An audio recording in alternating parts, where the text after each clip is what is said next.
Olá a todos e a todas. O ciclo de palestras Fundamentos do Direito Privado tem por objetivo ampliar e aprofundar o conhecimento dos temas que compõem a unidade curricular Fundamentos do Direito Privado no curso de Direito da Unifesp. O tema de hoje é Direito Privado e Direitos Fundamentais. E para falar sobre este importante tema, o professor doutor Leonardo Martins e a professora doutora Renata Camilo de Oliveira.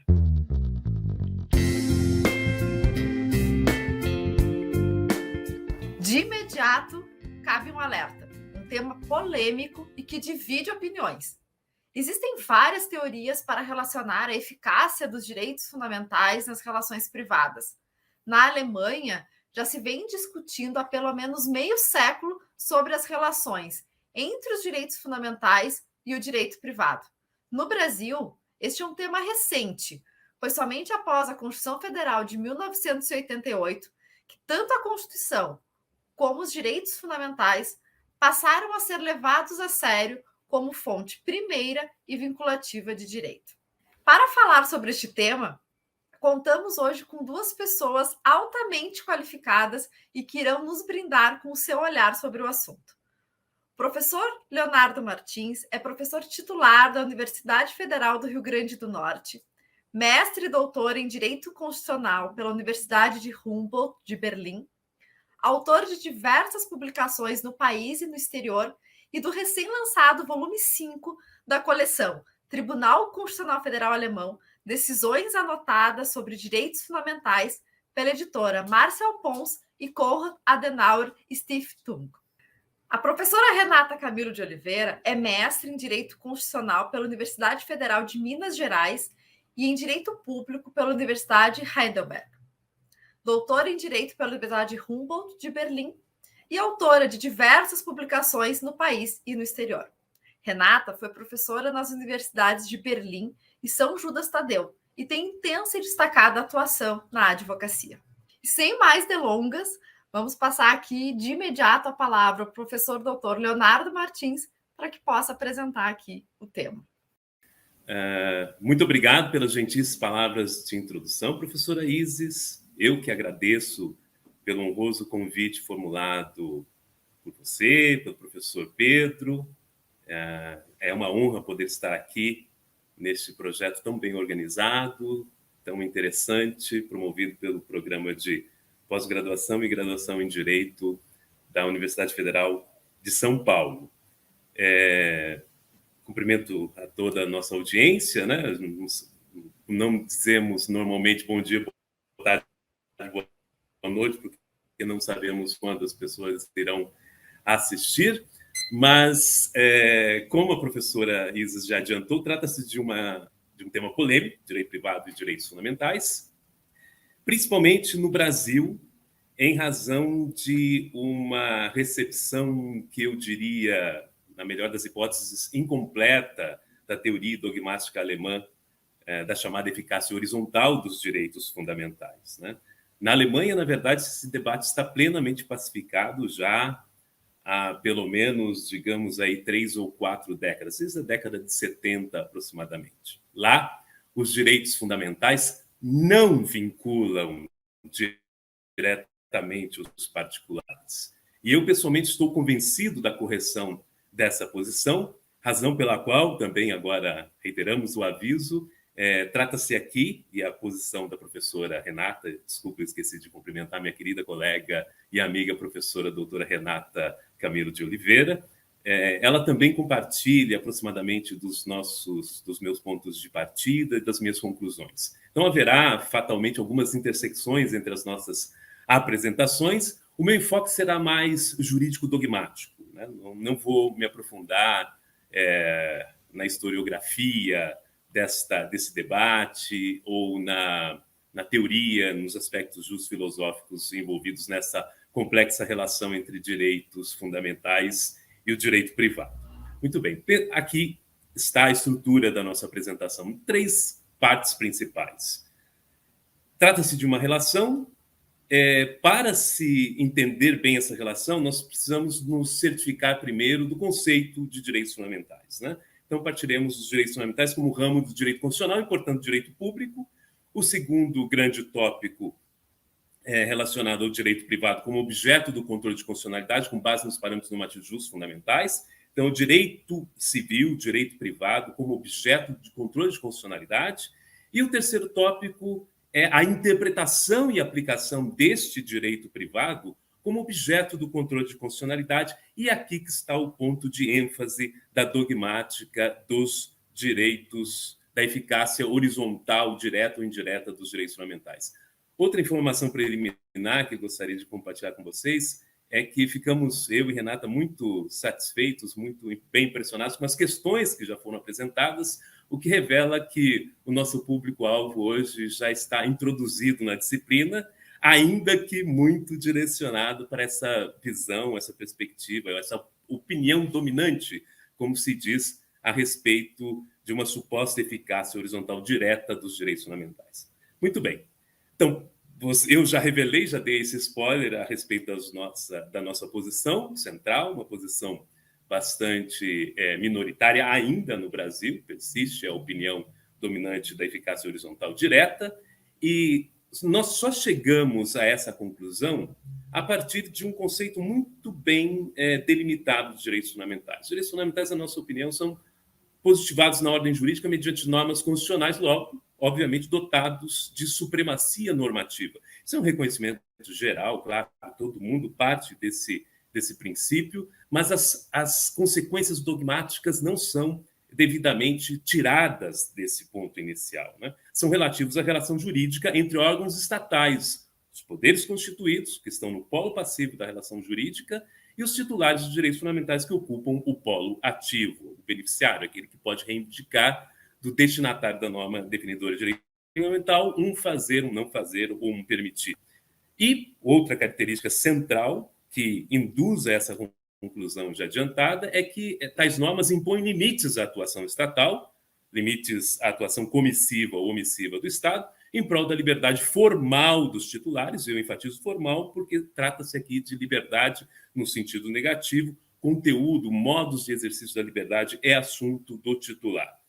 E isso é também pautado, ou uma consequência, esse sim, princípio da teoria do direito antigo, na verdade, remonta à obra de um autor bastante suspeito, mas que era um gênio no direito público, que é o Carl Schmitt, né? O princípio da distribuição do ônus argumentativo, que tem por conteúdo que carrega o ônus de justificar uma intervenção na liberdade os órgãos estatais e não o titular da liberdade, o modo, a forma de exercício de tais direitos. Como destinatários, portanto, nós temos, em primeira linha, as três funções estatais clássicas, a legislativa e os seus titulares, obviamente. A função legislativa, tanto a formal quanto a material, ou seja, aqueles entes da administração pública, do Poder Executivo, que podem editar lei em sentido material, são os decretos, portarias, resoluções, instruções normativas, etc. Titulares da função executiva administrativa, ou seja, até no momento de se fazer uso de uma margem discricionária administrativa ao editar um ato administrativo, e o mais relevante de todos, a função jurisdicional. O enfoque central está na função jurisdicional, como nós veremos daqui a pouco.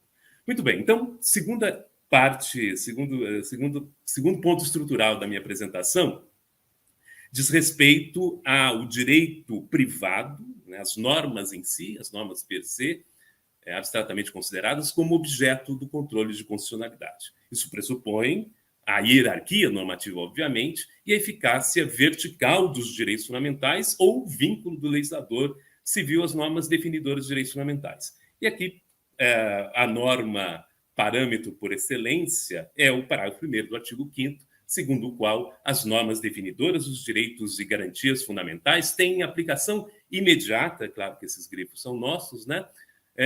Combinado com o artigo 102.1, a linha A, e 3, a linha A, ou seja, as normas que definem a competência do Supremo Tribunal Federal para julgar ação direta de inconstitucionalidade e os demais instrumentos do controle abstrato, e para julgar recurso extraordinário, também tendo por objeto a lei, esta combinação mostra que o legislador é o primeiro, obviamente, é o primeiro poder estatal vinculado diretamente às normas definidoras de direitos fundamentais. Aqui nós estamos tomando cuidado com a chamada fronteira do teor da palavra, né? No parágrafo primeiro, ou Wortlautsgrenze em alemão. No parágrafo primeiro, nós temos que as normas definidoras de direitos fundamentais têm aplicação imediata, dispensam, portanto, regulamentação, mas o termo aplicação diz respeito sempre ao exercício de função estatal. Ora, quem aplica direito são os órgãos dos poderes executivo e jurisdicional. E como ficaria o legislador? O legislador, graças a essa combinação, graças a um reconhecimento bastante comezinho do constitucionalismo moderno, que as normas definidoras de direitos fundamentais, que todas as normas constitucionais têm a eficácia plena e são supremas, graças a esse comezinho reconhecimento e esta interpretação sistemática, nós trazemos também à pauta o legislador, e aí o legislador, não apenas o legislador administrativo, o legislador penal, mas também o legislador privado, porque isso, Renata vai esclarecer bem, direito privado também é expressão de poder público, né? Não existe, o direito privado é produzido pelo Estado e, portanto, poder constituído e vinculado por definição. O pendante, digamos, a norma análoga no sistema constitucional alemão é o artigo 1, né? Eles não usam o ordinal, eles usam o cardinal, artigo 1, parágrafo 3 da Grundgesetz, Lei Fundamental da Constituição Alemã, segundo o qual os direitos fundamentais a seguir vinculam legislativo, poder executivo e judiciário como direito imediatamente vigente. Ou seja, o constituinte alemão, em resposta àquele suposto caráter meramente programático das normas definidoras de direitos fundamentais, tal qual o entendimento dominante durante a vigência da Constituição da República de Weimar, fez questão de aqui elencar os 3 poderes para deixar bem claro que se trata de normas supremas. Esta norma é complementada pelo artigo 20, parágrafo 3º, segundo o qual o legislativo é vinculado à ordem constitucional, né? Ou seja, a norma fundamental às normas constitucionais.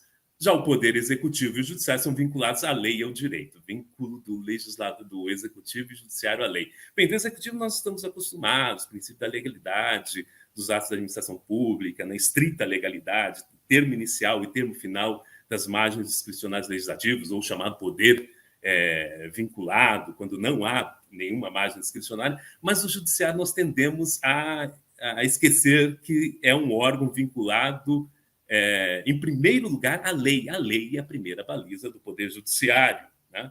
Ocorre que no sistema difuso de controle de constitucionalidade, que o Brasil ainda adota, a despeito de opiniões, no meu entendimento, não muito corretas, de que nós teríamos um sistema híbrido, misto, combinado. Eu entendo que não temos um sistema híbrido, misto, combinado, porque a norma que distingue o sistema alemão, concentrado por excelência do direito brasileiro, que seguiu o modelo estadunidense do sistema difuso, é o artigo 100, parágrafo 1º da Constituição Alemã, segundo o qual que retira do juiz monocrático e dos tribunais, todos os tribunais, exceto o juiz natural para questões constitucionais, que é o Tribunal Constitucional Federal Alemão, a competência de descartar uma norma por entender, quando o juiz entende que a norma é incompatível, já em si incompatível com um parâmetro constitucional, notadamente um parâmetro justo fundamental, de uma norma definidora de direito fundamental. O juiz alemão tem o dever, que eles chamam de Normprüfungskompetenz, em oposição a Normverwerfungskompetenz. O juiz alemão tem o dever de, mesmo sem provocação, enfrentar o mérito da compatibilidade normativa vertical e, em tendo convicção jurídica, técnico-jurídica, dogmática, de que a norma é inconstitucional, ele não tem autonomia para ignorá-la, deve suspender o processo e apresentar a questão ao juiz natural, que é o Tribunal Constitucional Federal Alemão. Nosso sistema é tanto quanto esquizofrênico, porque o juiz tem a competência de simplesmente ignorar uma norma, e a despeito disso, quando vimos as condições específicas, constitucionalmente determinadas do recurso extraordinário, a parte recorrente, por exemplo, tem que demonstrar a repercussão geral das questões constitucionais discutidas no caso, né? Então, esse grande apelo que a processualística exerce no sistema jurídico alemão, que eu tenho criticado já há bastante tempo, porque sobra muito pouco tempo para as fundamentações de mérito. Bem, quando nós falamos no vínculo, portanto, do legislador, privado também, não há em si distinção do legislador. Não, o legislador não é privado, né? O legislador do direito privado, não há distinção em relação a outros âmbitos do sistema jurídico. Nós pensamos principalmente no chamado ius cogens, né? No direito cogente, no direito que não pode ser disponibilizado pelas partes contratantes, como no caso do ponto B do ius dispositivum, né? Potencial, no caso do direito cogente, potencial caráter interventivo, afetação por omissão, que é muito mais raro, né? Mas em tese também seria possível no âmbito do direito privado, e submissão ao imediato ônus argumentativo, a necessidade de se justificar intervenções estatais nas áreas de proteção, âmbitos de proteção das normas definidoras de direitos fundamentais. No caso do direito dispositivo, em princípio não há intervenção per se, e a dogmática da intervenção é algo bastante central, porque é ela que identifica o fato a ser controlado em face do parâmetro de justo fundamental. Então, nem toda ação e omissão estatal correspondem a uma intervenção. Claro que a gente não tem como aprofundar isso, mas no âmbito do direito dispositivo, justamente por ausência dessa coercitividade, em princípio não há intervenção, mas há um deslocamento do ponto de ênfase para a interpretação e aplicação judicial dos contratos nele baseados. E, eu reitero, o ponto de ênfase da nossa dogmática é justamente o momento da interpretação. Então, eficácia horizontal dos direitos fundamentais, ou vínculo dos particulares aos direitos fundamentais, ou ainda, deixa eu ver aqui, ou ainda, justamente está me cobrindo aqui, eu não me lembro o que havia escrito, e essa parte precisa cortar. Então, eficácia horizontal dos direitos fundamentais, ou vínculo aos direitos fundamentais, ou ainda os particulares, deve ser isso, os particulares como destinatários das normas definidoras de direitos fundamentais. Muito bem, finalmente chegamos ao terceiro ponto e mais relevante para a compreensão dessa distinção entre eficácia direta e indireta. Eu parto aqui de uma chamada descoberta, o achado da pesquisa juriscientífica germânica, a eficácia horizontal, já no início apenas indireta dos direitos fundamentais. Não tenho como reverberar todo o debate entre Dühring e Nipperdey, por exemplo, né? Na nossa obra ele é plenamente discutido, reverberado, mas basicamente eu posso já lhes adiantar, antes de suas leituras ou após as leituras já feitas, que o debate surgiu no início da década de 50 e redundou na decisão Lüth de 1958, de janeiro de 1958. Ali está na coletânea de decisões oficiais do Tribunal Constitucional Federal alemão, Bundesverfassungsgerichtsentscheidung, no tomo 7, página inicial 198. Ali, após 7 anos, o tribunal finalmente apresentou, na fundamentação de uma decisão, o rompimento da barreira entre direito público e direito privado. Antes dessa decisão, o direito público e o direito privado eram entendidos como mundos jurídicos, domínios jurídicos bem apartados entre si, né? Nós sabemos que o direito nasceu na civilização greco-romana como direito privado, no direito romano, e que o grande século do direito público foi o século XIX, quando houve realmente uma extrema separação, com um desenvolvimento muito rápido do direito administrativo francês e alemão, né? Então, eram mundos diferentes que foram... e aqui houve essa aproximação suscitada pelo quê?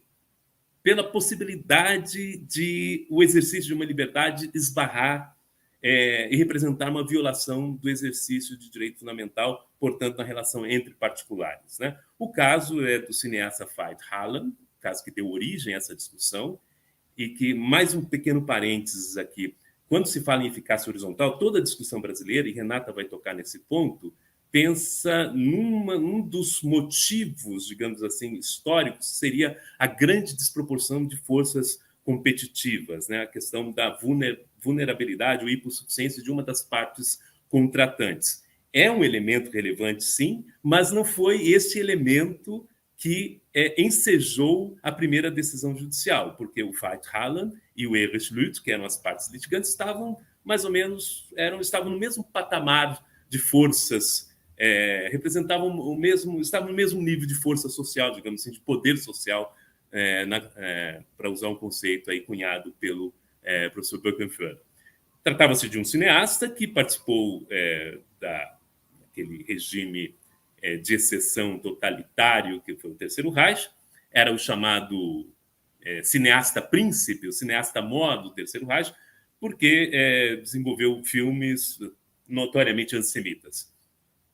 Terminada a guerra, obviamente, passados 4 anos, houve processos de desnazificação e num desses processos, o Veit Harlan foi condenado, foi absolvido, porém, por ausência de provas, porque relação de causalidade, não se logrou demonstrar de que maneira uma obra cinematográfica, uma obra cultural, teria de fato incitado a população a colaborar com o Holocausto judeu, né? Então, terminada a guerra, houve um festival de cinema. Nesse festival de cinema, que pretendia reapresentar a cinematografia alemã ao mundo, né, uma espécie de reabilitação da boa imagem, o Lutz conclamou o público em geral e os donos dos anfiteatros, das salas de cinema, a boicotarem o filme do Harlan, dizendo claramente que se tratava de um indigno representante da cinematografia alemã que só dificultaria a reinserção do cinema alemão no contexto da comunidade internacional de Estados soberanos.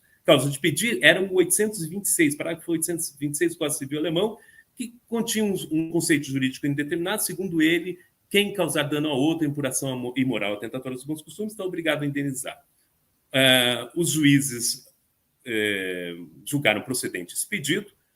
Esgotadas as instâncias ordinárias, o Lutz ajuizou sua reclamação constitucional perante o TCF. A causa de pedir era a declaração de inconstitucionalidade das decisões judiciais anteriores em face do artigo 511, que é a liberdade de expressão da opinião. Uma convocação ao boicote foi considerada uma legítima apresentação de um juízo de valor. Juízos de valor não podem ser avaliados com base no critério da correção, da verdade.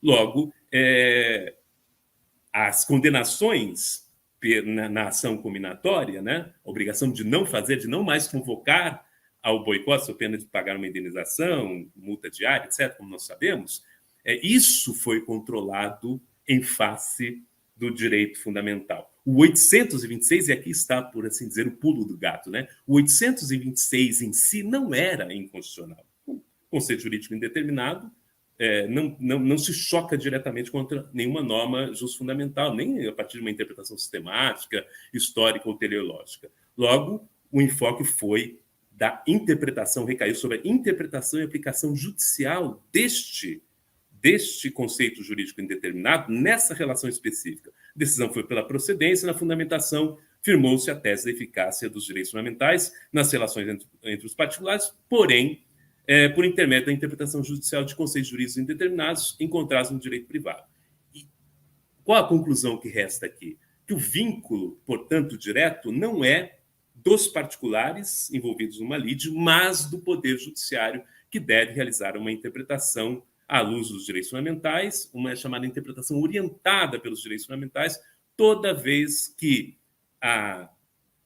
o exercício de sua função, não mais da função legislativa, impactar no exercício de um direito fundamental. Rapidamente, nós já estamos um pouco atrasados no tempo, alguns exemplos de conceitos jurídicos indeterminados no direito privado nacional. Nós temos a boa-fé, famigerada boa-fé, artigo 113, bons costumes, moral e bons costumes, apenas costumes, ordem pública, fim econômico ou social, função social do contrato. Recente desenvolvimento jurisprudencial alemão, provavelmente nós teremos que deixar para uma outra oportunidade, o chamado direito de regramento doméstico, Hausrecht, e aqui está um ponto interessantíssimo de intercâmbio, de comparação com o direito alemão. O direito alemão é muito mais liberal no que tange ao direito de um dono de um estabelecimento comercial mostrar a porta do estabelecimento com a famosa frase, né, o provérbio popular, a porta da rua é a serventia da casa, quando o sujeito, o consumidor, o membro do clube não se comporta de acordo com as regras da casa, né? Isso foi tematizado nessas 3 decisões recentemente, cobertas e apresentadas na nossa obra sobre as decisões da Corte Constitucional Alemã, Fraport, né? Recentemente, no aeroporto de Frankfurt, alguns manifestantes protestavam contra a política de expulsão de imigrantes ilegais. A Fraport é uma empresa, no entanto, de economia mista, logo o argumento da eficácia horizontal direta foi descartada porque há Estado, há um membro da administração pública indireta. Dia 12 em Flashmobs de Freiheit, tratava-se de uma manifestação no terreno privado. Stadium Verbot, proibição de entrada em estádios de futebol de hooligans e extremistas de direita, também com base na possibilidade de o quê? Entes privados determinarem regras que, por sua vez, intervêm em direitos fundamentais. Essas regras, em princípio, são plenamente válidas. É claro que existe, por exemplo, também o direito antidiscriminatório, mas o direito ao nível infraconstitucional, que representa a configuração de outros direitos fundamentais em relação de conflito com os direitos fundamentais parâmetros. Mas essa lei antidiscriminatória em si é objeto de controle de constitucionalidade e, na sua interpretação e aplicação, de novo, o juiz é chamado a verificar que direito foi impactado, por que ação, com que intensidade, e ele vai focar o controle no seu próprio processo decisório. É uma espécie de self-restraint desde a primeira instância judicial. Infelizmente, não dará para relatarmos um pouco os casos mais conhecidos da jurisprudência do Supremo Tribunal Federal, mas de maneira ainda genérica, infelizmente, não dará para discutir, como eu lhes disse, mas eu posso lhes dizer que em todos esses 3 casos, especialmente no último que eu reli ontem, o caso envolvendo a União Brasileira de Compositores, infelizmente o Supremo não logrou, o Supremo afirma, né, os votos, na verdade, individuais, notadamente do professor Gilmar Ferreira Mendes, afirma a eficácia horizontal direta, mas não demonstra, apresenta apenas longos excertos da própria obra e de obra de autores renomados e conhecidos defensores da eficácia horizontal direta, como Daniel Sarmento, ou seja, não realiza exame algum. É um festival, como nós colocamos aqui, de opta dicta, infelizmente. Isso pautou o debate, entrou como um assunto da moda, muita gente fala a respeito sem essa percepção das origens da dogmática alemã, e isso realmente é um desenvolvimento deletério. Como conclusão, direitos fundamentais vinculam diretamente apenas órgãos estatais, indiretamente atingem particulares, na medida em que o titular da função jurisdicional do Estado deve resolver as lides à luz dos direitos fundamentais. Não há fundamento constitucional normativo para a tese da eficácia horizontal direta. Se o constituinte derivado criasse, teríamos um sério problema, uma tendência de completa erosão do direito privado e perda do sentido do controle de constitucionalidade de normas e de suas interpretações e aplicações, pois não há ganho político, justo-teórico ou jurídico-dogmático algum em se aplicar diretamente às relações privadas as normas definidoras de direito fundamental. Ao contrário, abre-se uma janela para um desenvolvimento muito deletério de solução de conflitos envolvidos em decisões políticas que cabem aos órgãos constitucionalmente legitimados. Para tanto, mediante ponderações, sopesamentos de valores que não deveriam ter vez no Estado democrático, liberal e social de direito e que redundam em decisionismo judicial. Muito bem, eu peço desculpas por ter extrapolado um pouco o meu tempo e fico aguardando, então, suas provocações para o nosso curto debate ao final. Obrigada, professor Leonardo. Lhe ouvir é sempre uma satisfação. O primeiro contato que eu tive com o senhor foi pelas suas obras. A primeira obra que eu o conheci foi a obra 50 anos de jurisprudência do Tribunal Constitucional Federal Alemão. Essa foi o meu primeiro contato com o senhor. E depois, Teoria Geral dos Direitos Fundamentais, ainda quando eu realizava, já na especialização, quando eu fiz a especialização na área. Então, eu via sempre motivo de aprendizado, sempre de repensar, sempre de reavaliar. Como o senhor disse, é um ponto polêmico que divide opiniões, né, no Brasil, principalmente. Então, é sempre um aprendizado. Então, eu agradeço imensamente, é uma honra ter a sua participação aqui conosco nesse projeto e ouvir. É toda minha, professor.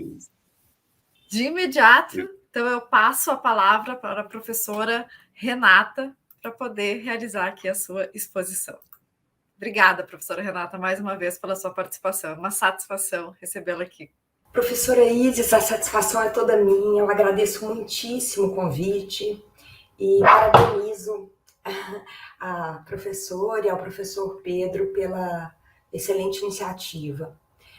Cumprimento igualmente a nossa audiência e, claro, o professor Leonardo.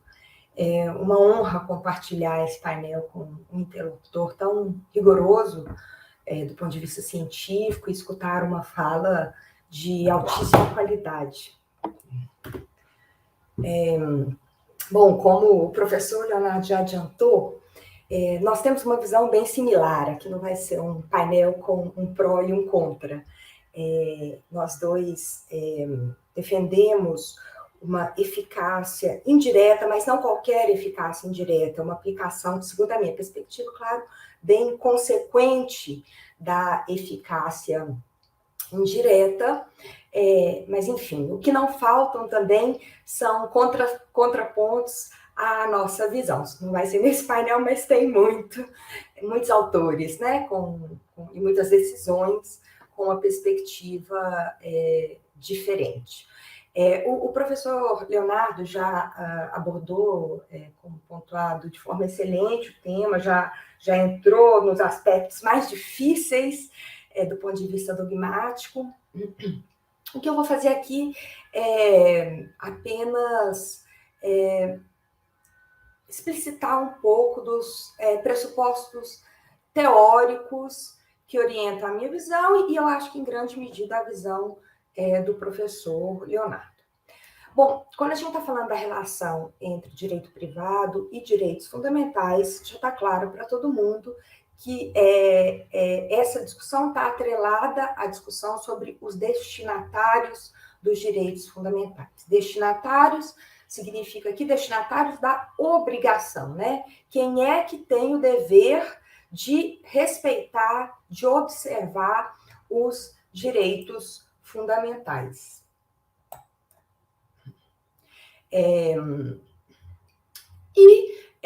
Também é notório, né, de conhecimento geral, que os direitos fundamentais, a enorme maioria deles, aqui eu não vou ficar entrando em especificidades, como os direitos do trabalho que estão previstos na Constituição, aí é claro que, né, se destinam ao particular, não há dúvida sobre isso, mas os clássicos direitos fundamentais são pensados como direitos contra o Estado, né? O Estado, seus três poderes, como muito bem abordado pelo professor Leonardo, é que tem que respeitar os direitos fundamentais. Aí surge a discussão sobre o efeito horizontal. Como é que esses direitos pensados contra o Estado influenciam a relação entre os particulares. E aqui o que a gente problematiza e que aparece sobretudo na teoria da eficácia direta, mas também na teoria da eficácia indireta, se ela não for aplicada de modo consequente, essa visão, essa noção de que, então, o direito fundamental de um particular estaria em choque com o direito particular, com o direito fundamental de outro particular, né? Haveria um choque. Enquanto um tem o direito à propriedade, o outro tem o direito à moradia, por exemplo. Enquanto um tem a liberdade de expressão, o outro tem um direito à honra. E os exemplos poderiam ser inúmeros. E essa visão é o que eu chamei aqui de teoria das colisões e da ponderação. E como o professor Leonardo já muito bem abordou, essa teoria traz essa visão traz uma série de problemas, né? Eu pergunto aqui com os nossos exemplos simples, o que é mais importante, a propriedade ou a moradia? Liberdade de expressão ou direito à honra? E é claro que eu não estou fazendo essa pergunta para ser respondida, porque diferentes pessoas vão ter diferentes opiniões. E a verdade é que não existe, nem deve existir, uma hierarquia entre as normas constitucionais, entre os direitos fundamentais. E também por isso surgem assim, uma série de críticas a essa visão, algumas já muito bem abordadas pelo professor Leonardo, né? A falta de critério para resolver essas colisões, que ocasionam um decisionismo, né, do Poder Judiciário, quando lidando com esses supostos conflitos, esses supostos choques. toda uma relativização da legislação infraconstitucional, né? A lei já não vale, não necessariamente. Vai depender de uma ponderação no caso concreto. E o risco, paradoxalmente, de uma relativização também dos direitos fundamentais, né? Eles vão ficar na mão, eles que são pensados, né, como uma garantia do indivíduo contra, em primeiro plano, o legislador. Só o legislador pode limitar o meu direito fundamental, né, a reserva de lei, vão ficar na mão dos juízes, então, que vão poder ponderar conforme o caso. O risco de uma judicialização da política, a decisão do legislador já não vale, né? Já não é a última palavra. É claro, aqui eu não estou problematizando a questão do controle de constitucionalidade. Se a norma é inconstitucional, o legislador não tem a última palavra, mas aquela norma, então, é expurgada do ordenamento jurídico. Aqui a gente não está problematizando isso, que a gente está problematizando uma norma que é constitucional, ela vai ficar dependendo da ponderação do juiz. O risco para segurança jurídica, né? Cada juiz uma cabeça, um pondera assim, outro pondera assado, e, obviamente, também para a igualdade, e por aí vai. Por diversas críticas, né, as quais eu assino embaixo. Por essas razões, há autores, claro, minoritários hoje em dia também, que bom, que vão até defender que o direito privado, então, não se submeta aos direitos fundamentais. Mas uma visão como essa, assim, eu até entendo assim, a preocupação com o desmonte, né, do direito privado e a insegurança jurídica que isso gera, mas uma visão como essa, com perdão da expressão, está jogando o bebê junto com a água suja da bacia. A minha tese, minha aqui, entre aspas, né, claro que não é só minha, é que o problema não está no efeito horizontal, mas numa má compreensão da eficácia indireta. Então, respondendo objetivamente à pergunta, os direitos fundamentais vinculam o direito privado? Bom, se, enquanto almejarmos o projeto de um Estado democrático de direito, para mim, essa pergunta tem uma resposta bastante clara. Sim, os direitos fundamentais vinculam o direito privado, mas os direitos fundamentais não vinculam os particulares. Então, é uma resposta que tem duas etapas, por assim dizer. E o que eu vou fazer aqui é abordar os dois pilares que fundamentam cada um, alguns até uma certa obviedade, né, esses pilares, mas que nem sempre são levados tão a sério e aplicados de modo consequente. Mas, enfim, dois pilares, cada um para apoiar uma parte dessa resposta. E eu estou me baseando aqui, sobretudo, nas formulações de Ralf Poscher, que é um teórico alemão da atualidade. O primeiro pilar é o pilar da estatalidade de todo o direito. Com base nesse pilar, eu vou demonstrar, né, algo que deveria ser óbvio, que, sim, os direitos fundamentais vinculam o direito privado. E o segundo pilar é que o destinatário dos direitos fundamentais é o Estado. Com base neste pilar, eu vou defender que os direitos fundamentais, então, obviamente, não vinculam os particulares. Entrando, então, no primeiro pilar, né, de suporte à tese, é a estatalidade de todo o direito, que é uma premissa até keynesiana. Né? Todo direito, inclusive o direito privado, é estatal e deve se submeter à Constituição, né? A questão da supremacia constitucional. O vínculo do Estado aos direitos fundamentais é o mesmo, ele sempre tem a obrigação de respeitar os direitos fundamentais, seja quando ele cria direito público, chamado direito público, seja quando ele cria o chamado direito privado. A Constituição, inclusive, ela é anterior a essa dicotomia que hoje em dia nem é vista mais, né? Essa é uma visão antiga que trata essa dicotomia como algo absoluto. É claro que ela tem um poder de orientação do direito, mas é uma diferenciação absoluta, a dicotomia entre o direito público e o direito privado. Então, a Constituição, do ponto de vista lógico, ela é anterior, essa dicotomia ela é criada pelo direito. E aqui a próxima premissa, que eu acho que é bem importante, que muitos perdem de vista: não existe uma sociedade econômica, uma sociedade de sujeitos privados, independente da regulação estatal. Toda a ordem social é fruto de processos políticos. Se existe um direito dos contratos, se existe um direito de propriedade, é porque a ordem jurídica reconhece esses direitos. Eles não são direitos naturais.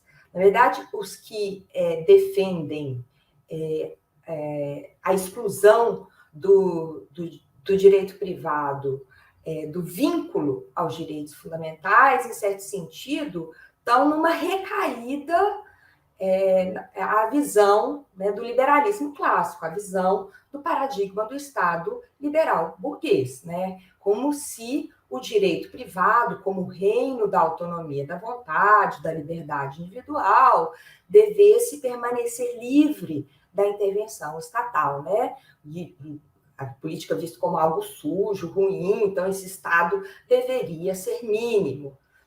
A gente já sabe que condições de vida justas não se produzem espontaneamente através do livre jogo das vontades. A experiência histórica já nos mostrou que não há uma mão invisível do mercado, né, como defendia Adam Smith. Pelo contrário, o desdobramento desse modelo foi catastrófico, né? Possibilitou um dos períodos da história de maior exploração do homem pelo homem. Então, não dá para voltar para a cegueira social do Estado liberal. Conclusão: não existe uma parte do ordenamento jurídico, como o direito privado, que não se sujeite aos direitos fundamentais. Tem aqui a parte mais fácil. Isso significa, no entanto, que eu, particular, tenho que respeitar os seus direitos fundamentais de liberdade e igualdade? Não. E aqui eu vou para o segundo pilar da tese, que é o direcionamento ao Estado e a reflexividade dos direitos fundamentais.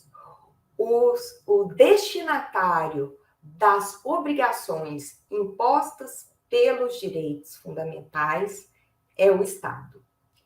Eu não tenho que respeitar a sua liberdade de expressão. Eu não tenho que respeitar a sua liberdade de crença. Eu não tenho de jeito nenhum que tratar a todos igualmente. Imagina se eu tivesse que tratar a todos na sociedade, inclusive aqueles que eu não gosto, igual eu trato minha família ou meus amigos. O próprio Dworkin já dizia: uma sociedade que quer impor direitos fundamentais para os particulares seria uma sociedade extremamente autoritária. O que sim o particular tem que fazer é respeitar a lei, né? Lembrando que tudo aquilo que não é proibido é permitido, o clássico princípio da legalidade. E isso significa que, como o professor Leonardo também pontuou, eu não tenho que justificar as minhas ações. A razão pela qual eu exerço a minha liberdade, isso é do meu âmbito interno, né? Isso é até uma premissa kantiana. O que o direito exige é só o comportamento conforme a lei. E é a lei que me obriga a, até certo ponto, ter que suportar a sua liberdade de expressão, ainda que, de repente, eu acho que a sua opinião, na minha opinião, seja uma opinião burra. É a lei que vai limitar o meu direito de propriedade. E é com base na lei que o juiz deve decidir os conflitos entre os particulares. E é nesse ponto que mesmo os defensores da eficácia indireta, não raro, pecam um pouco, perdendo de vista a intermediação da lei na regulação das relações sociais. É claro que o desafio é maior quando o direito privado emprega as chamadas cláusulas genéricas, quando há conceitos jurídicos indeterminados, né, como se todas as palavras não fossem determinadas. É claro que aqui o desafio hermenêutico é maior, mas esse desafio é da essência do direito, né? A gente sempre está falando da aplicação de normas gerais e abstratas, né, no caso do judiciário, a situações individuais e concretas. Isso não significa que a gente tem que ignorar ou abandonar a perspectiva de uma diferenciação entre criação e aplicação do direito, ou ignorar a diferenciação entre normas constitucionais e normas infraconstitucionais. E é isso que a reflexividade dos direitos fundamentais aborda, né? Os direitos fundamentais não regulam diretamente os conflitos sociais, senão que apenas impõem limites e algumas diretrizes ao Estado, ao legislador, na regulação desses conflitos. Estando clara essa visão, a gente vê que, na verdade, não existe colisão entre direitos fundamentais, né? Os direitos fundamentais se voltam contra o Estado. Não há um choque entre o direito fundamental de um e de outro. É a lei que vai intermediar as relações sociais. É o Estado que tem que regular as relações sociais. É o legislador que terá que intervir em nossas liberdades. E aqui a ideia da reserva de lei. Isso não é um problema para os direitos fundamentais, né? Eles não são absolutos, né? Inclusive o fato de ter muitos direitos sociais, por exemplo, na nossa Constituição, abrem até mais possibilidade para o legislador poder intervir nas nossas liberdades, poder limitar o nosso direito de propriedade, etc. Então, com isso, eu não estou ignorando. Essa questão apareceu nas perguntas enviadas, excelentes perguntas. Eu não estou ignorando que existem polos de poder que vão muito além do Estado. Eu não estou dizendo que não é de embrulhar o estômago, pelo menos o meu, que uns tenham tantas propriedades e outros não terem onde morar. E que uns tenham tantas propriedades e outros não tenham onde morar. Mas isso é papel da política, lidar com isso. É a sociedade civil que tem que conseguir funcionar como uma caixa de ressonância para levar essas reivindicações para o processo democrático. É claro que eu entendo a insatisfação, e eu mesmo, assim, tenho dificuldade de não cair num ceticismo, porque a produção da justiça social, de condições de vida justas, fica dependendo da política, e está difícil, né? Enfim, né? Apostar no processo democrático. Mas, ainda que a gente abandonasse a perspectiva normativa, então a gente implodisse o princípio da separação de poderes, porque ignorar a eficácia indireta aplicada de modo consequente, em última instância, significa isso. Você ignora o princípio da separação dos poderes, né, em que é o legislador que limita as liberdades e os aplicadores aplicam, né, a lei. Você ignora o princípio da legalidade, segundo o qual, então, é o Estado que vai ter que justificar a intervenção na minha liberdade, eu só tenho que agir conforme a lei, tudo aquilo que não é proibido é permitido. Eu ignoro o princípio democrático, né, segundo o qual, então, é o legislador que vai regular as relações sociais, é o único que pode limitar a minha liberdade. Ignoro a diferenciação entre criação e aplicação do direito, e por aí vai, né? Vou implodir todo o aparato do Estado Democrático de Direito, vou assumir uma postura cética, uma postura aí que o Dworkin chama de pragmatismo. fica a pergunta: vocês acham, então, realmente, vocês acreditam, depois de implodir isso tudo, que são os juízes que vão promover condições de vida justa? Os juízes que não se submetem ao escrutínio público, os juízes que não possuem legitimidade democrática, os juízes que, sobretudo, não têm uma visão do coletivo, ele está decidindo o caso individual lá na frente dele, eles não têm nem informação, nem possibilidade de estar pensando coletivo. Essa questão fica muito clara quando a gente vê a discussão, por exemplo, do direito à saúde, né? Eu acho de uma inocência enorme pensar que o juiz concedendo o medicamento lá no caso concreto vai estar resolvendo o problema da saúde pública. Eu não estou falando que não tem que conceder, né? Mas é inocente a visão de achar que a judicialização é que vai resolver o problema da saúde pública. Bom, então, fica a provocação. Em conclusão, assim, enfim, iria retomar um pouco das ideias, mas o nosso tempo já esgotou. Mas mais no sentido de mostrar como os direitos fundamentais se vinculam, né, ao processo democrático, né? Eles não são direitos absolutos, né? Eles podem ser restringidos, mas essa restrição tem que ser feita pelo legislador, e o judiciário, o que ele tem que fazer é respeitar a lei, né? Então, os direitos fundamentais se vinculam a esse processo democrático, né? E só fechando realmente aí com uma citação do Habermas, né? A legitimidade do direito vigente, da qual depende qualquer pretensão de legitimidade do judiciário, pressupõe o respeito ao processo legislativo. Essa é a perspectiva normativa.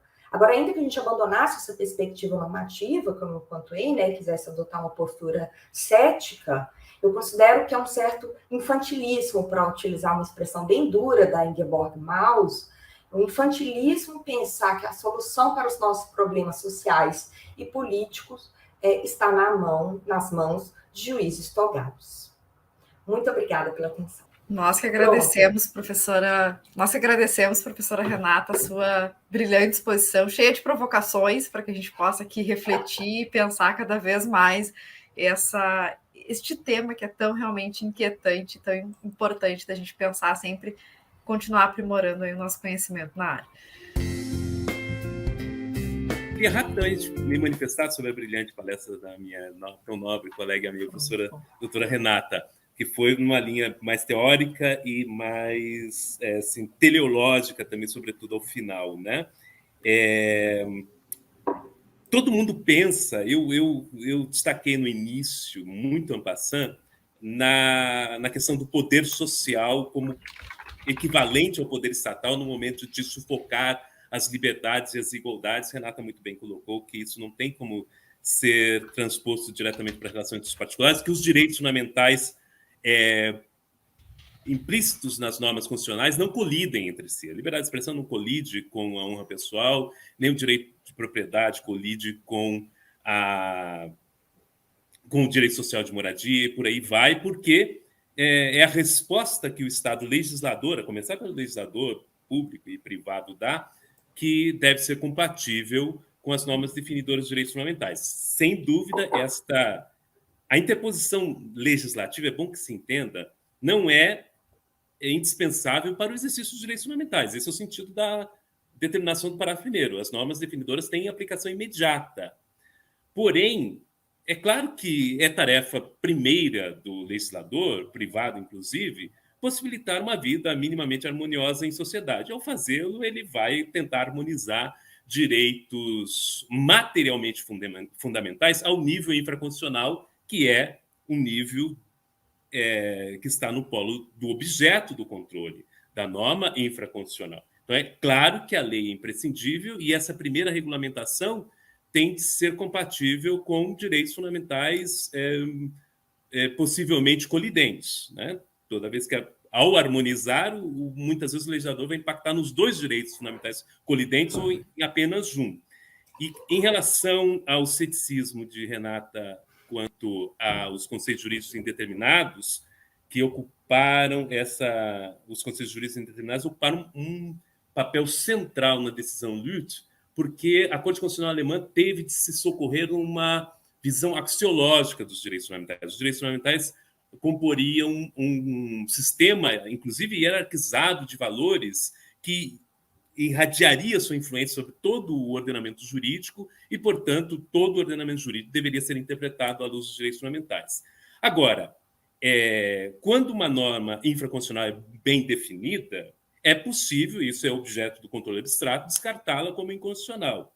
Mas, Renata disse, raramente nós temos direito plenamente definido e, especialmente o direito privado, faz uso constante dos conceitos clássicos, das cláusulas abertas clássicas, né? Viu, Renata? A questão é, quando nós comparamos o 826, ou o princípio da boa-fé, o 826 do Código Civil, que determina apenas que quem causar dano a outrem por ação imoral, ou poderíamos traduzir Sitte und Widerrecht também como atentatória aos bons costumes, está obrigado a indenizar. Ora, bons costumes, ação imoral, isso abre um leque o que o tribunal estava fazendo é definir, né, o que é uma ação. Sim, mas se eu tenho um parâmetro como o do caput do artigo 5º, aqui novamente somos eu e o professor Dimitri, de opinião minoritária, segundo o qual todos são iguais perante a lei, garantindo seus brasileiros e aos estrangeiros residentes no país, aí nós temos um teor bastante definido o bastante para excluir a categoria dos turistas, dos estrangeiros não residentes, da titularidade de todos os direitos fundamentais, por mais que isso soe chocante, né? E as pessoas se chocam muito com esse teor justamente por ignorarem esse sistema escalonado, né? Isso significa que o legislador, em tese, poderia discriminar o estrangeiro não residente, mas a administração pública e o poder judiciário, enquanto o legislador não o fizer, e o legislador também está vinculado a tratados internacionais sobre direitos humanos, poderia ser taxado de xenófobo, caso de fato discriminasse, por exemplo, os proprietários de imóveis estrangeiros. Enquanto o legislador não faz, o judiciário e o executivo está distrito às definições do legislador, né? Claro que existem, todas as normas são passíveis de argumentação, inclusive esse é um dos pontos falhos da teoria dos princípios, dessa distribuição, dessa dicotomia regras e princípios. Como se regras dispensassem completamente qualquer tipo de argumentação jurídica, que não é o caso. Eu estou dizendo isso, fazendo essa pequena digressão, para localizar bem, isso é uma coisa que eu defendo desde um artigo publicado na Escola Paulista de Magistratura, na revista da EPM, lá em 2004, o enfoque está realmente no vínculo do Poder Judiciário aos direitos fundamentais. É aqui que se localiza, e por isso que o vínculo é indireto, né? Porque os particulares em conflito, né,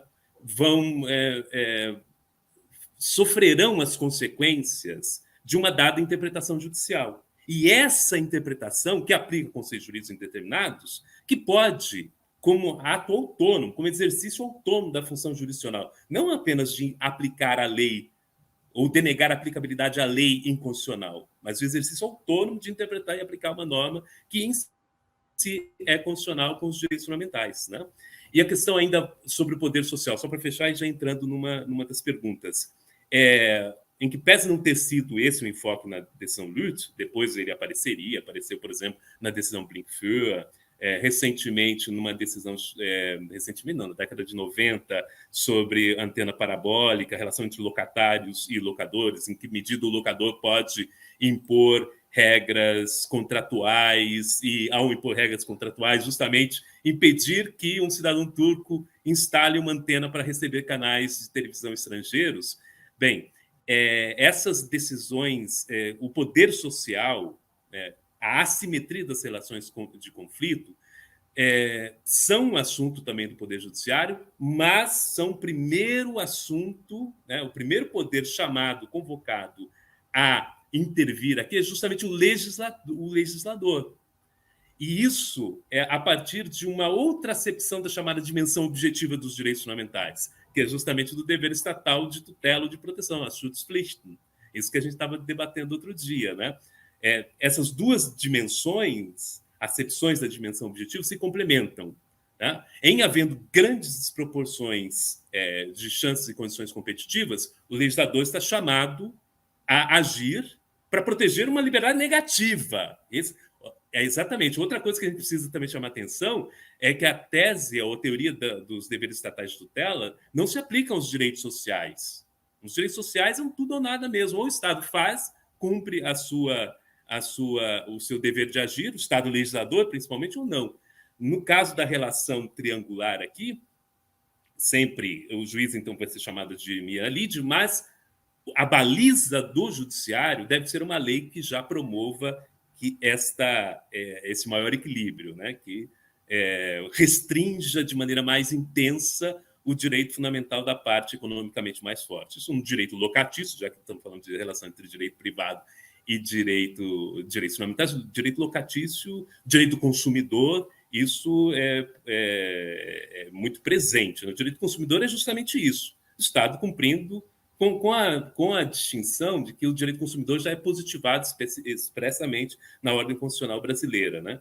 Mas se não tivesse o Constituinte estabelecido de maneira muito determinada, nós poderíamos nos socorrer na teoria dos deveres estatais de proteção, porque aqui é onde nós podemos dar uma resposta bastante adequada à questão da simetria de forças e condições competitivas, ao passo que deixamos, então, a eficácia horizontal, direta ou indireta, nessa restrição do exercício da função jurisdicional. E não estou pensando no Supremo Tribunal Federal, estou pensando no juiz de primeira instância. O juiz de primeira instância tem que conhecer a dogmática dos direitos fundamentais. O juiz de família.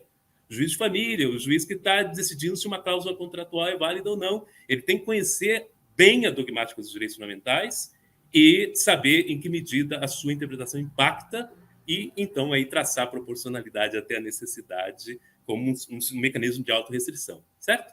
Agora, rapidamente seria interessantíssimo a gente continuar debatendo isso, porque é um assunto muito palpitante e muito relegado a lugares comuns na doutrina brasileira, né? Há sempre o discurso em torno da dignidade humana e dos princípios que entram em conflito, etc. Há para usar um termo terrivelmente na moda, há toda uma narrativa que embasa isso sem muita substância jurídico-científica, né? Há uma pergunta que foi formulada sobre se existe semelhança entre os direitos fundamentais e os direitos personalistas com poderes relacionados. Olha, eu diria apenas que o direito geral de personalidade, pelo menos, é objeto da tutela, na pior das hipóteses, do direito fundamental à inviolabilidade da liberdade do caput do artigo 5º, combinado com o artigo 5º, inciso 10, que trata da inviolabilidade dos direitos à intimidade, vida privada, honra pessoal e imagem. A relação não é de incompatibilidade, a relação potencial aqui é de configuração infraconstitucional pelo legislador civil do âmbito área de proteção de um direito fundamental tão genérico quanto é o direito fundamental geral de personalidade, que eu lastreio também no conceito de liberdade do caput, porque esse conceito, em que pese ser um direito de captura, né, um Auffanggrundrecht, tem que ter um significado autônomo também. Muito bem. Uma rápida resposta sobre isso. Atualmente, pode-se perceber, na realidade, a existência de outros polos de poder além do Estado, constituindo, dessa forma, relações de desigualdade material em dois sujeitos particulares. Nesse caso, seria mais recomendável uma aplicação direta dos direitos fundamentais? Eu creio que justamente essa minha última explanação foi uma resposta a essa pergunta, né? Não é adequada a teoria e a dogmática da eficácia horizontal aqui, como resposta a esse problema, mas sim o enfoque no dever estatal de tutela, e como diria Schlink, numa resposta dada aos críticos sobre a suposta insensibilidade social de uma teoria liberal ortodoxa de direitos fundamentais, né, que não preconiza necessariamente um absenteísmo estatal, a gente tem que distinguir uma teoria liberal dos direitos fundamentais de uma filosofia política ou uma economia política neoliberal. Quanto maiores forem as mazelas sociais, uma dada comunidade estatal de destino, comunidade política de destino, mais intensamente o legislador poderá criar restrições, ou, em alguns casos, e a partir da teoria dos deveres estatais de tutela, será convocado a intervir, sob pena de violar aí o dever estatal de tutela, apesar de não podermos, Renata brilhantemente defendeu isso na tese de doutorado dela, apesar de não podermos definir um limite mínimo de atuação estatal, famigerada proibição de insuficiência, aplicada, inclusive, aos direitos sociais. Eu fico de cabelo em pé quando eu vejo essas coisas, né? Aplicar o Untamas Febot, a implementação, a concretização não dos direitos sociais, né? Então, a resposta adequada aqui, de novo, creio que seja a tese do dever estatal de tutela. Quanto maiores as deficiências sociais no Estado, mais o Estado legislador é autorizado a intervir com mais intensidade e é convocado também, ao mesmo tempo, a intervir, e isso na relação triangular e não na relação bipolar que caracteriza a relação jurídica pautada nas normas definidoras de direitos sociais, como moradia, saúde, educação, artigo 6º, principalmente. Ali o Estado está convocado a não fazer e ponto, né? Já é o fundamento bastante para a ação. Pode falar, Renata, por favor. Ô, professor Leonardo, ficou íntimo aqui. Pois não, Renata. Professor Leonardo, fazendo um pouco de eco aí, fazendo gancho com uma outra pergunta Perfeito, claro. Está relacionada, né? Uma das perguntas que a gente recebeu foi: no Brasil, há uma considerável desigualdade material entre os indivíduos. Claro, ninguém pode negar. Nesse sentido... Racismo estrutural, misoginia, homofobia, que não faltam são mazelas, sobretudo no Brasil contemporâneo, né? Nossa. Nesse sentido, como o direito privado pode atuar na defesa dos direitos fundamentais, sobretudo em relação ao mínimo existencial? Eu responderia essa resposta fazendo um eco aí ao que o professor Leonardo já disse, né? O direito privado, ele sim é chamado para atuar em relação a essas mazelas, mas o direito privado, como direito posto, né? Sobretudo em primeiro plano, é o legislador que é chamado para lidar com essas mazelas, né? Uma vez mais, achar que vai ser o juiz que vai conseguir resolver esses problemas, né, é de uma inocência muito grande. E até uma vez mais fazendo eco, essa ideia do mínimo essencial, ela também me gera um certo criticismo, né? Um desses tópicos que todo mundo está usando atualmente, né? Dignidade da pessoa humana, mínimo essencial e tal, e fica reproduzindo isso de um modo pouco consequente, né? O mínimo essencial foi criado na Alemanha assim, como uma figura acessória para lidar com uma lei fundamental que quase não tem direitos sociais. Aqui no Brasil, a gente é pródigo em direitos sociais, a Constituição é pródiga em direitos sociais. Eu não sei para que puxar essa figura, né, do mínimo existencial. E o fato da Constituição, então assim, nem precisava. E eu não sei com que papel que ela é puxada para legitimar decisionismo. Então, o fato da Constituição ser pródiga em direitos sociais é aquilo que a gente já abordou, né? Tanto mais possibilidade do legislador restringir, então, a propriedade, restringir algumas liberdades para lidar com essa desigualdade material, com esses polos de poder que vão, atualmente não é nem tanto pé de igualdade do Estado, vai até além, né? A gente já está pensando no limite do Estado. Enfim, então só fazendo um pouco de eco aí, professor. Muito obrigado, Renata. Prosseguindo com as questões, eu creio que aqui é de número 6, a gente... exatamente. A eficácia horizontal dos direitos fundamentais, observada nas relações entre particulares, gera atualmente algum prejuízo para o direito privado ou só garante que a dignidade humana seja também protagonista nas relações entre esses privados?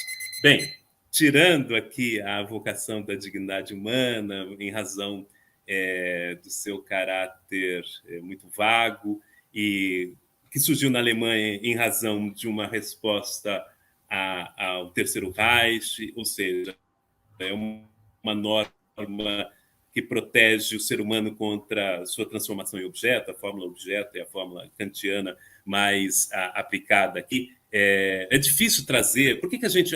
Somos inimigos do princípio da dignidade humana? Obviamente que não. O princípio está no artigo 1º, inciso 3º, um dos princípios fundantes da República Federativa do Brasil.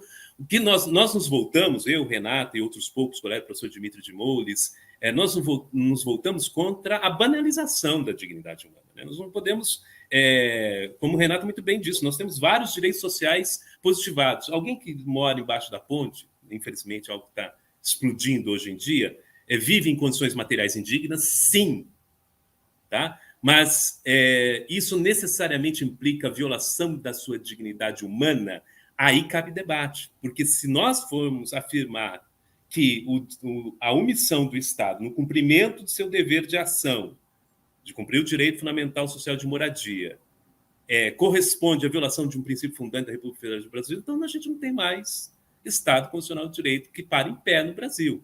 Aí esse princípio não serve mais para nada, realmente serve de figura meramente retórica. Por isso que nós interpretamos em sentido bastante restrito a dignidade humana, né? Aplicando em questões de direitos de personalidade combinados, como faz a dogmática alemã, com essa vedação de instrumentalização no âmbito de trabalho semelhante a condições de trabalho semelhantes à escravidão, em situações análogas à escravidão, humilhações sistemáticas, o caso de colocar carimbo nas pessoas, como é que se chama isso? Estigmatizações, como aconteceu com o povo judeu, ou seja, alguns aspectos do racismo por excelência. Então, nós interpretamos dignidade humana nesse sentido restrito por essa razão. Agora, causa algum prejuízo ao direito privado, eficácia horizontal? A eficácia horizontal direta, sim, porque torna o direito privado dispensável. Ora, se a baliza única do juiz é a sua compreensão, né, do que é a Constituição é o que eu digo.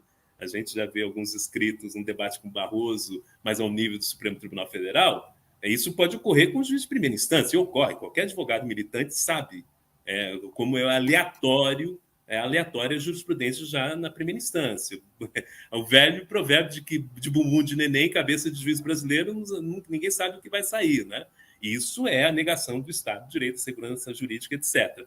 E autonomia privada, e aqui uma coisa que essa pergunta também suscita, interessante para debater, é que há um tudo ou nada em torno da autonomia privada, né? Como se quem for adepto da eficácia horizontal direta nega completamente a importância, o valor da autonomia privada, ou quem nega a eficácia horizontal está querendo proteger a autonomia privada como, né, o direito do mais forte, do rico, de passar por cima, para pisar na cabeça dos pobres, etc, etc. Nem tanto ao mar, nem tanto à montanha. A autonomia privada é também partícipe dos direitos fundamentais, notadamente daquele do protegido no caput. A autonomia privada é bastante relevante, sim. Como Renata também suscitou em alguns momentos, não dá para tratar todo mundo igualmente, porque as liberdades negativas e o direito à igualdade, eles se anulariam reciprocamente. Esse que é o ponto. Se você demite a sua empregada, sua babá, que cuida dos seus filhos, né, porque ela está doutrinando o seu filho numa religião que não é a sua, o empregador violou a liberdade de crença dessa empregada? Ele não pode rescindir o contrato? Mas ela abusou, Mas é disso que se trata. Se a gente levar a sério a eficácia direta, uma demissão de um jornalista por não se adequar à linha editorial do jornal para o qual trabalha é uma violação da liberdade de imprensa do jornalista? Ou seja, suspende-se toda a possibilidade de acordo de vontades. Esse que é o problema. O prejuízo é imediato. E o que o famigerado movimento do direito civil constitucional, o que eles respondem a respeito? Vamos ponderar, vamos sopesar, o juiz tem de conhecer os princípios, mas isso é absoluto, leva a uma estabilidade totalmente incompatível com a missão de concretizar os direitos fundamentais. Isso, né, não há dúvidas. A eficácia horizontal... O professor Renato, fazendo um pouco gancho aqui também com a pergunta 4, né, que vai no mesmo sentido. Quais seriam os perigos da teoria da eficácia direta e eficácia indireta dos direitos fundamentais?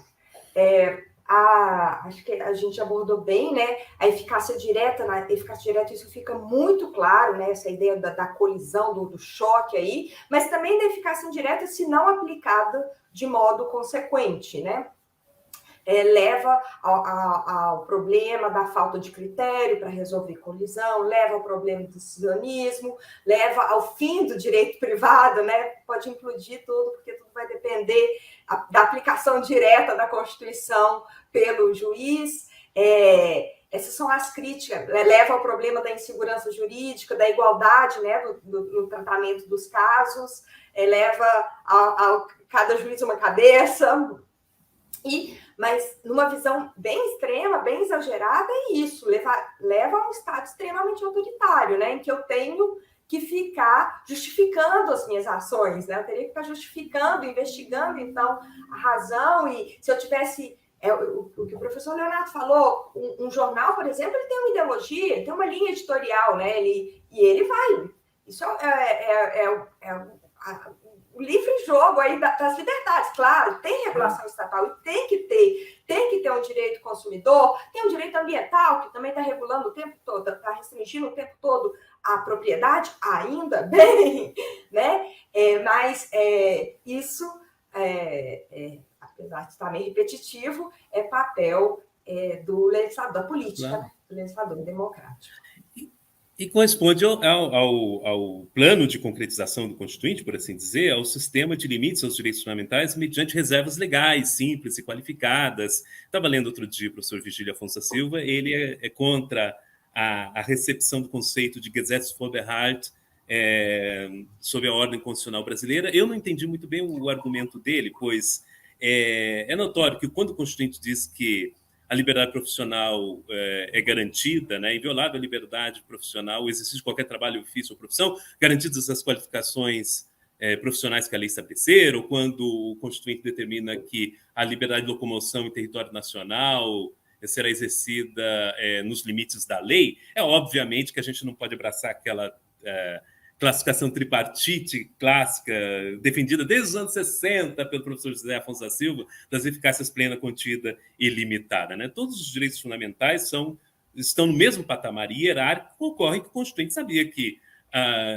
o exercício da liberdade de profissões ligadas à medicina causaria um impacto relevante na saúde pública. Né? Imagina, hoje a gente tem até médicos receitando medicamentos totalmente ineficazes que causam efeitos contrários, né, no ambiente da pandemia. Imagina se não houvesse regulamentação nenhuma. É claro que a liberdade, o exercício da liberdade é potencialmente nociva ao bem comum, à coletividade, etc, etc. Nem por isso essas liberdades, cujos exercícios sejam potencialmente mais nocivos, são hierarquicamente inferiores a outros direitos fundamentais, aos direitos fundamentais sociais, etc. Né? O juiz, nós temos que desenvolver justamente uma dogmática que não redunde em sopesamento, ponderação de valores, interesses, bens jurídicos, seja lá o que for, mas que crie critérios para essa delimitação recíproca entre liberdade e razões para sua restrição. Né? Esse que é o ponto. É uma intervenção sistemática que a gente deve fazer. E, na verdade, nós tínhamos que estar fomentando porque qual o valor da dogmática? Nós tínhamos que estar fomentando um mínimo de consenso na interpretação e aplicação do direito, correndo muito daquelas acepções ingênuas, aquelas interpretações à la Peter Heber da Constituição aberta dos intérpretes da Constituição. Né? Não, isso não leva a isso. Da sociedade aberta dos intérpretes da Constituição, exatamente. Sociedade aberta dos intérpretes da Constituição. Isso não leva a nada, porque, em última instância, o Supremo Tribunal Federal tem a última palavra sobre o controle de constitucionalidade de leis e de suas interpretações e aplicações. É bom que ele tenha, né, que ele dê a última palavra. Isso não desmerece o legislador, muito pelo contrário, o legislador pode insistir, inclusive, numa lei declarada inconstitucional, fazer suas adaptações, cabe então ao Supremo novamente declarar a inconstitucionalidade, se o caso, né? Mas a gente precisa de critério para tudo isso, para avaliar, para olhar para essa decisão da União Brasileira de Compositores de 2006, dizer, olha, isso aqui não é exame de constitucionalidade. Isso aqui o Supremo... Assim, o ministro Gilmar Mendes pediu vista, né? E depois apresentou um voto em que ele apresenta várias, assim, uma descrição, um relatório, digamos assim, de opiniões, inclusive, da sua, defendida em alguns artigos da década de 90, sobre eficácia horizontal, etc., mas sem relação direta com o caso, porque no caso relevante seria tematizar não as garantias processuais, ao devido processo legal, ampla defesa, mas sim as liberdades de associação da União Brasileira de Compositores e dos sócios excluídos, parâmetro da liberdade profissional dos sócios excluídos e, sobretudo, o caráter de quase Estado, que esse era o único argumento mais relevante, mas que passou totalmente, assim, também como opta dictum, não houve aprofundamento adequado afinal de contas, a União Brasileira de Compositores é similar à OAB, então, porque a OAB há uma disputa sobre a natureza jurídica da OAB, né? Uma autarquia criada por lei, então, portanto, como exerce poder delegado, apareceu numa das transparências, um dos slides da professora Renata, isso não foi tematizado, porque a gente prefere ficar debatendo, falando em mínimo existencial, dignidade humana, eficácia horizontal direta. É óbvio que os direitos fundamentais vinculam os particulares, afinal de contas, a autonomia privada não é absoluta. É isso que resta dos defensores dessa opinião majoritária, né? Eu peço perdão pela minha defesa aqui mais enfática, mas é que a gente está falando a respeito já há quase 2 décadas e, infelizmente, nós não logramos, né, influenciar esta corrente majoritária, né? E neste momento é difícil, né? Porque a gente vê o Estado de Direito num extremo, assim, ele está num limiar, enfim, triste, né? Então, tanto mais importante tanto mais importante a dogmática. Exatamente. O ponto de partida cuidado, né? Exatamente. Porque teve uma pergunta aqui que perguntou sobre o risco para o judiciário. Eu fiquei pensando, gente, o judiciário, a jurisdição constitucional, ela já, em plena normalidade institucional, ela já tem uma posição delicada, fundamental e delicada, não raro, decisões difíceis, delicadas do ponto de vista político, né? Que vai gerar incômodo. Então, tão mais importante dela ter esse cuidado com a fundamentação, com a construção de decisões, com o trabalho dogmático, que a gente consiga acompanhar, né, em vez de cair nessas figuras argumentativas aplicadas de modo genérico, repetitivo, copiando e colando textos aí. O ponto então, de partida... num momento como esse, que já as instituições estão no limite, né? Enfim. Exatamente. O ponto de partida de qualquer decisão judicial da primeira instância até o Supremo deveria ser estabelecer quais, afinal de contas, são os parâmetros justos fundamentais, ou seja, as normas definidoras de direitos fundamentais, que aparentemente foram violadas no caso. Esse é o ponto de partida. E aí se apresenta o alcance, é aquilo que a gente faz na nossa Teoria Geral dos Direitos Fundamentais, especialmente no capítulos 9 e 10. Né? Qual o alcance dessa proteção? Quais são as características do exercício dessa proteção? O que o Estado fez ou deixou de fazer, causou impacto? E se há uma razão, né? Se há um limite que cobre essa intervenção.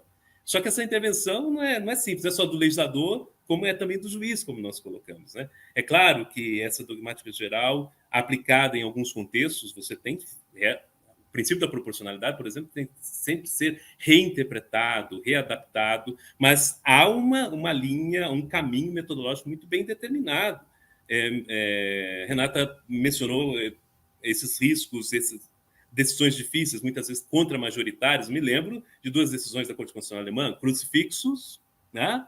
E soldados são assassinos. Imagina uma decisão como soldados são assassinos nesse momento do Brasil contemporâneo, em que há ameaças de golpe ali na esquina, diria Elis Regina, né? Está ali na esquina, ameaça de golpe a todo instante. Nós estamos aqui sobrevivendo, ainda não por instrumentos, né?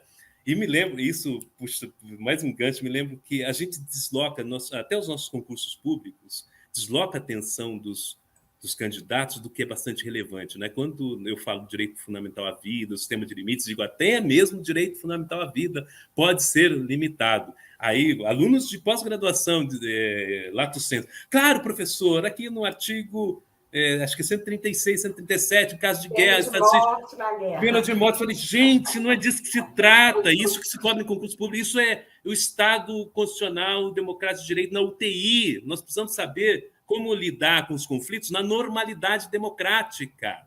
Então, o direito fundamental à vida também pode ser legitimamente, pode sofrer uma legítima intervenção. Intervenção do direito à vida não é dificuldades, impor dificuldades à vida, mas sim a retirada da vida, a provocação da morte pelo Estado.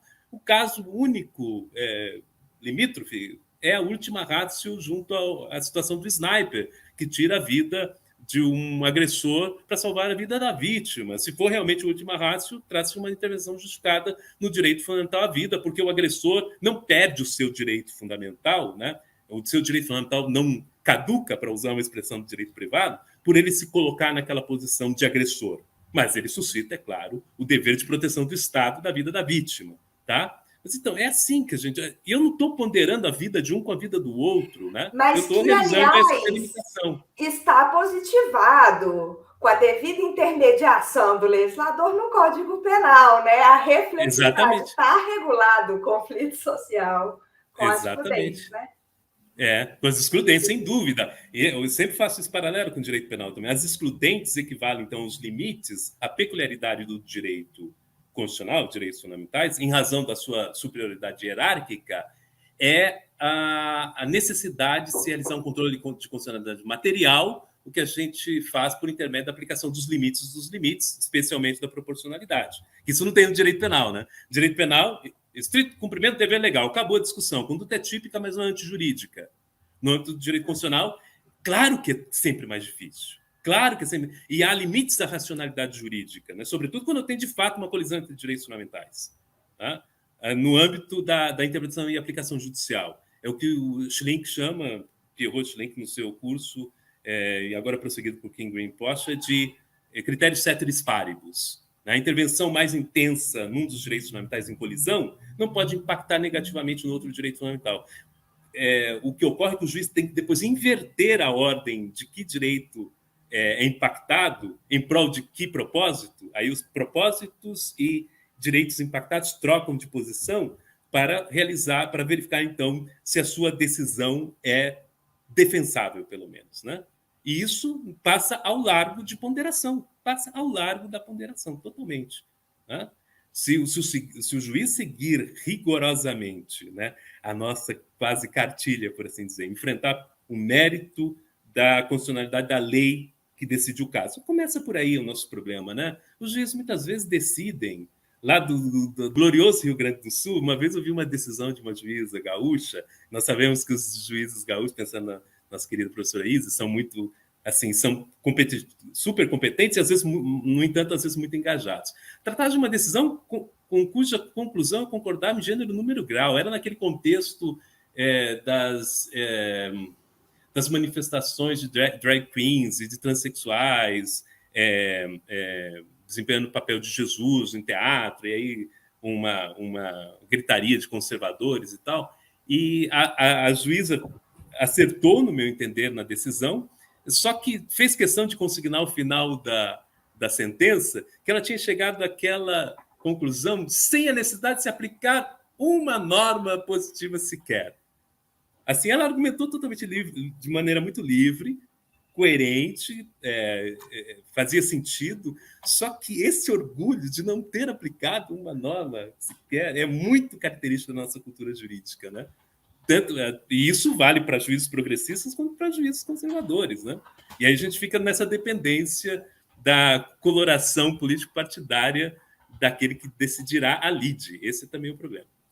Exatamente. Já acabamos uma parte das contas. Só tinha duas, e, na verdade, eu acho que já respondemos. É possível dizer que a tendência... Leonardo, eu acho que a gente conseguiu dar... Não foi no detalhe de cada uma das perguntas, mas deu... Foi excelente, acho. Exatamente. Que contemplaram muito bem todos os questionamentos. E só novamente agradecer aqui, né, essas brilhantes falas. Quando nós pensamos, Pedro, né, professor Pedro Aleixo coordena juntamente comigo esse espaço aqui desse ciclo de palestras sobre fundamentos do direito privado. Acho que esse painel, esse encontro, ele cumpre brilhantemente o nosso objetivo. Porque as falas tanto do professor Leonardo como da professora Renata, foi possível que a gente pudesse identificar, assim, conhecer e ampliar uma visão que às vezes não é muito comum nos debates, né? Que às vezes não é muito corrente nos debates quando fala-se de direito privado e de direitos fundamentais, mas que merece uma atenção, né, e um destaque tão amplo para que a gente possa realmente sempre analisar as diversas perspectivas, sempre nos engrandece, né? E amplia a nossa visão.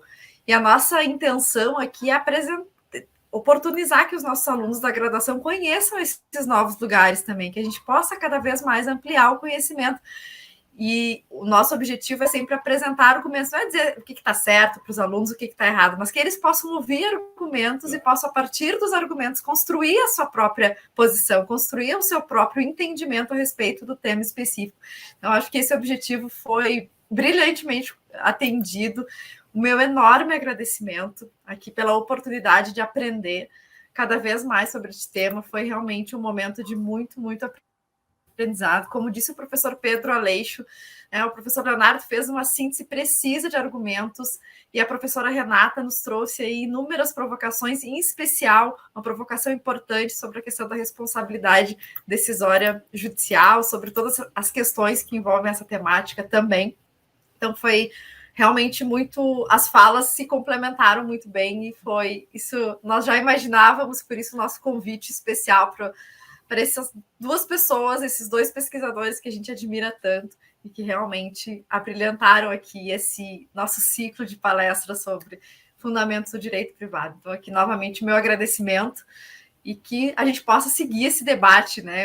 A minha vontade era entrar nesse debate, a gente poder aqui ficar debatendo ainda mais, mas claro que o tempo aqui fica correndo e a gente precisa ficar atento a ele. Então, desde já, agradeço e fica aqui o nosso convite para que a gente possa, em algum momento aqui na Unifesp, retomar essa conversa, retomar esses debates e ampliar cada vez mais esse importantíssimo tema, que é a relação entre direitos fundamentais e direito privado. Muito obrigada a todos e todas por nos ouvirem e aos professores, mais uma vez, aí, pela brilhante explanação e pelo tempo precioso dos senhores. Muito obrigada.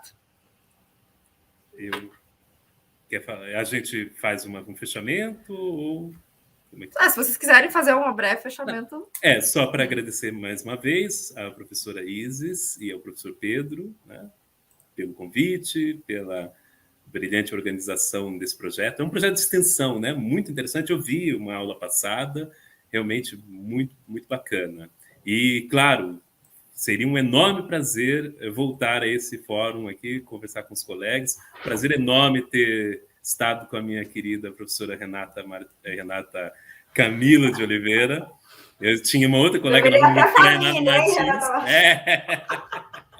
Exatamente. A gente tem, graças às contingências, né, da vida moderna, raramente temos essa oportunidade, então foi muito bacana também. Peço perdão por ter extrapolado o tempo um pouco, me entusiasmar talvez demais, me alongar demais nas respostas. Eu falo demais mesmo. Agora, no ambiente virtual, as nossas aulas são de 100 minutos, né? E eu sempre falo para os alunos, não, eu vou deixar pelo menos 30 minutos para os debates, 40 minutos. Quando eu vou ver, falei os 95 minutos, está para terminar a aula, né? Então, foi um grande desafio mesmo sintetizar um assunto tão complexo em 20 e poucos minutinhos. Realmente, foi a maior dificuldade, mas foi um enorme prazer. Certo? Muito obrigado. Eu também, uma vez mais, agradeço muitíssimo o convite. Um prazer estar aqui e parabenizo novamente pela iniciativa. E, enfim, sempre uma honra debater com o professor Leonardo. A gente se completa muito, é o que eu falei, né? São visões que se completam, mas o que não está faltando também é perspectivas divergentes, né? E é isso.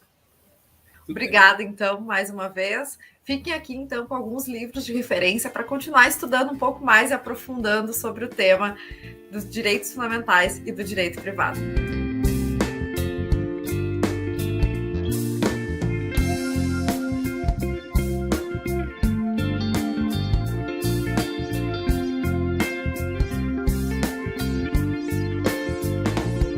Por hoje, nós ficamos por aqui.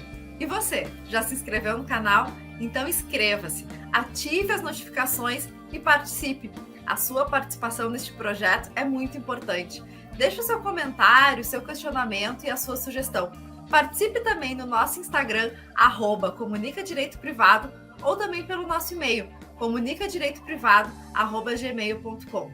Abraços e até o próximo vídeo.